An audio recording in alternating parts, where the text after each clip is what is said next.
Once, nestled between rolling hills and quiet meadows, there stood a small bakery at the edge of a sleepy village.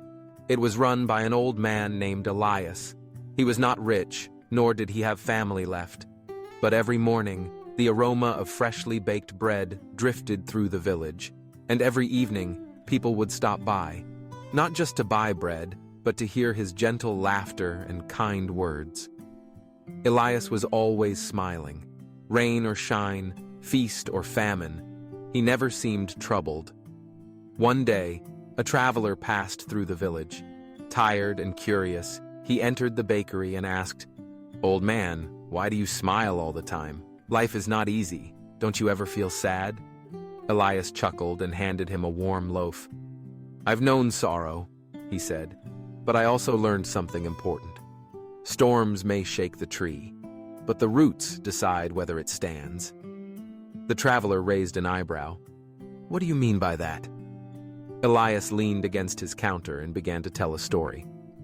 "Many years ago, I had a wife and a little daughter. We were poor, but our hearts were full. One winter, sickness came. In a single week, I lost them both." The traveler's smile faded. "And yet you found joy again?" "Not right away," Elias said, eyes distant. "I spent months in silence. The bakery remained closed. One day, I sat by the river, holding a small stone my daughter once painted. I asked the wind, 'Why go on?' And the river answered, not with words, but with movement. It flowed, forward." He paused, then added, "That day I understood. Grief is part of life, but so is the choice to continue." I reopened the bakery. I started small again, and every loaf I baked became a memory turned into warmth. Every smile I shared was my way of saying, "I remember, but I still live." The traveler was quiet, chewing slowly on the warm bread. "But surely," he said, "when bad things happen now, it must still hurt." Elias nodded. "Of course it does. But pain doesn't erase beauty. I wake up each morning and ask myself, what tiny thing can I be grateful for today? Some days, it's just the smell of dough rising. Other days, it's a child's laughter outside the window."